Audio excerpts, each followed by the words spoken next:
Mother Gunship is a bullet hell FPS set in the future where alien robots have attacked, invaded, and conquered Earth. Crafting guns so outlandish they defy common sense, your job is to join the resistance and fight back, taking on all manner of deadly robots as you destroy each ship. It sounds good on paper and it works well in practice. Developed by Terrible Posture Games, Mother Gunship is an enjoyable roguelike shooter, with a great sense of humour and enjoyable gunplay that never takes itself seriously. It reminded me a lot of Borderlands, just without the constant and obnoxious pop culture references. We have formed a conclusion with 99.9999975% certainty. Uh-oh. You are not a pizza delivery person. From the get-go, the game oozes charm, with likeable characters brought to life with some superb voice acting. I'm just going to pretend you don't exist for a while. Top it all off with a colourful and eye-catching visual style and frantic, fast-paced gunplay that's both challenging and fair most of the time. Now, the controls in these kind of games are super important, and I'm happy to say that the controls here feel super responsive and fluid. All of the arenas you fight in are usually pretty large and allow for a lot of mobility and verticality, and then the smaller areas are a lot more hectic as you kind of madly circle strafe to avoid the barrage of incoming attacks.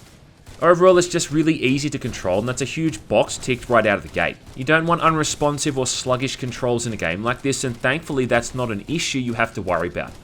Seems to run pretty well too. I mean, I do have a beastly rig, but even with it pulling off a heap of stuff on the screen at once, it rarely seemed to dip the frame rate, and things will always bebop and rock steady.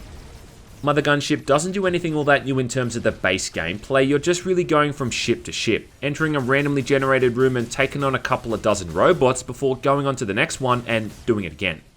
There's robots that fly around, there's robots that are stationary, you might have robots that are like small dogs and chase after you. And then of course there's everyone's favourite suicide bomber type robots that just slowly home in on the player before blowing up. Not to mention you're also dealing with environmental hazards like pools of lava, energy blasts coming out of the ground and spikes in the walls. And then there's these missile launchers in the ceilings that can't even be destroyed and shoot out these huge rockets that look like they're taken from Super Mario Bros. It's a game mode that is incredibly hazardous to the player and you're almost always constantly having to keep moving to avoid getting blasted from all sides. At the beginning of each room you get a number which shows the threat level of the room, though how this is actually calculated I have no idea. And obviously some rooms are going to be better and easier than others, which just really comes down to a roll of the dice. As you destroy the robots, they'll often drop coins which you can then use at randomly located stores to buy new gun parts, which highlights the crafting system, which is where the game just really shines. On the Steam store page, it's described as being able to craft gun monstrosities that no reasonable person could ever lift, and that's actually a pretty damn accurate way of describing it. Each level you start off with nothing but your fist, but you can quickly equip weapons in the left or right hand, and then from there it's pretty much left up to the player as to how you handle it. Components are broken down into barrels, which are the weapons themselves, then the connectors, which is what obviously connects everything together. The only rule is that a weapon can't be overlapping another weapon and it has to be facing forward. As you get further in the game you'll find better barrels, but also bigger connectors which can allow you to fit more weapons on one hand. Now it can feel like a bit of a slow start, but I'll just say stick with it, because before too long you'll really see how silly the whole thing starts to get. Some of the weapons you can create in this game are just gloriously over the top, and it can get to the point that you can build something so big that it literally covers part of the screen, even obscuring your vision if you're not clever with how you place each component. You can have something as ludicrous as 3 or 4 chain guns at once, multiple rocket launchers, saw blade launchers, the choice is entirely yours. You're only limited by the amount of space and resources you have and your own imagination. And this is just during the normal and side missions. The game even has an endless mode where you keep just moving through an increasingly difficult ship until you die. Where, I guess potentially you could just keep crafting weapons without end. On top of that, you can also include caps, which are the game's version of weapon upgrades, and this includes increased fire rates, weapon damage, critical hit chance, and all that kind of shit. And it just makes certain builds and loadouts incredibly overpowered. All you've really got to consider when crafting this stuff is your energy levels, because there's no ammo pickups in the game, in an attempt, I guess, to keep the action fast paced. So all you have to worry about is your weapon energy, which can drop off pretty damn quickly if you go overboard with crafting and have too much crap piled on at once. Like having 4 chain guns with a railgun thrown in for good measure is fine and dandy, but not if it's going to drain your energy within seconds of firing. So it becomes a matter of balancing that over-the-top weapon you want to craft with making sure you can still fire the damn thing without having to stop and let it recharge every 5 seconds. Now, I do feel like this is kind of shooting itself in the foot in a way, because you can't really craft anything too outlandish because of how quickly it's going to drain your energy supply. Like I said before, you might be able to use 4 chain guns and a railgun for instance, but is there really any point to it if you can only fire 2 shots before having to recharge? What also annoys me most about crafting guns in this game is that it seems almost every single time when I start to get to that point where I'm really able to craft some awesome weaponry is when the mission comes to an end. Just when things are really starting to get fun and enjoyable, the whole thing ends and I'm back to square one. And this really kind of ties into my major complaint with this game, and that's the RNG nature, and how one playthrough can really differ from the next in a good and a bad way. Like, I've lost count of the amount of times I've had a couple dozen coins, but just never come across another store to spend them on. And then even when you do finally come across a store, there's no guarantee that what it sells is even going to be all that useful. There's guns in this game that are just absolutely dreadful. I mean, a couple of the rocket launcher type guns, for instance, I reckon are just total rubbish. The projectiles move far too slowly and they just don't do enough damage to justify that. Not to mention if they hit an enemy's projectile in mid-air, they're going to explode, making them almost useless from long range in certain situations. Railgun type weapons become almost essential in the later levels as they're the only weapon types that do all that much damage. And I mean, you can't stop a shot from one of those things in mid-air. Certain weapons have a projectile range too, like the projectile's just gonna stop in mid-air. So if you've got that type of weapon, which is usually a shotgun or something, but you're up against an enemy type that likes to hang back and fire from a distance, often out of the range of your weapon, well, good luck trying to hit them.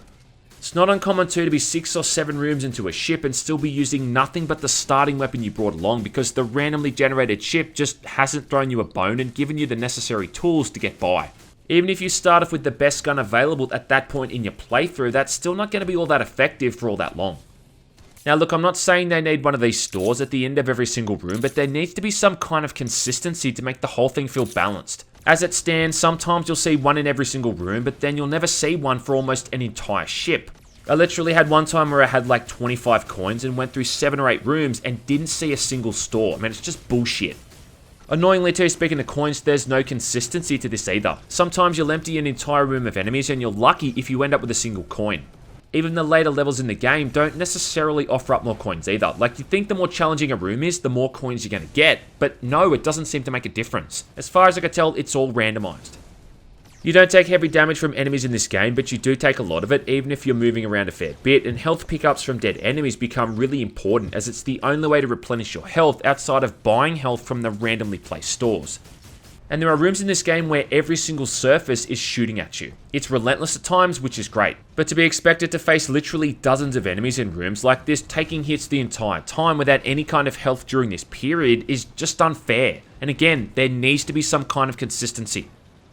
Surviving multiple rooms without any health items in a game where death means I lose all my progress and sometimes the items I brought along with me just isn't a very fun concept. And this, I think, is the single biggest issue with the game right now, and it has to be changed if the game is going to have any kind of long-term appeal.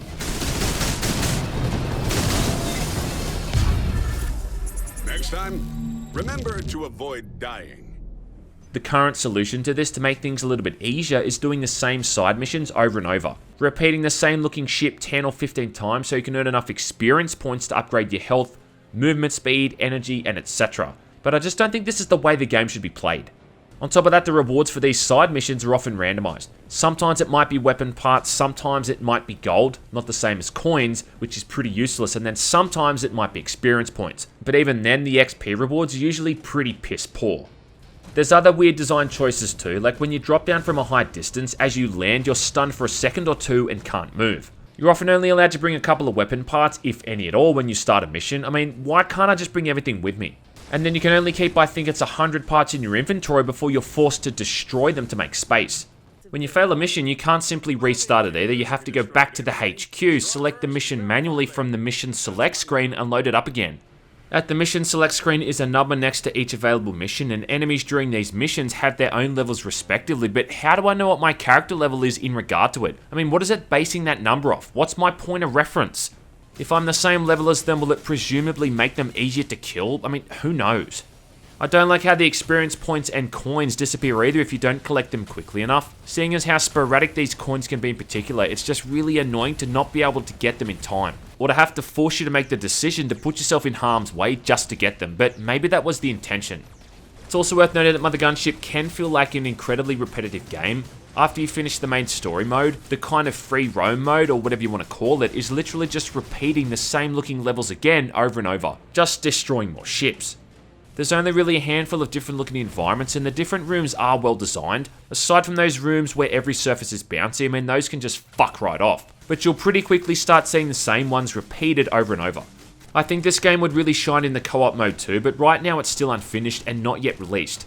They've got the mechanics in place though, like you'll always see 2 crafting stations when you're playing solo, which is a little bit weird. And I'd be interested to see if the enemy count changes depending on if you're playing with another person or not. Wonderful victory. Is Mother Gunship a good game? Yes it is. Does it have its problems though? Yes it does. But I'd say Mother Gunship is still the kind of game that's worth keeping your eye on. The core of the game is undeniably solid, the shooting feels great, it's challenging, it looks and sounds good, and it's got a lot of charm and character. But it's just not 100% there for me yet in terms of every aspect feeling completely honed. For the record, this is tremendously uncomfortable for me as well. I hope these issues can be fixed over the next couple of months, hopefully from more player feedback, and the game can be refined to the truly great shooting experience that I know it has the potential to be. Right now, I still do think it's worth getting in its current state. Just be prepared to bite your tongue every now and then and put up with some shoddy elements here and there.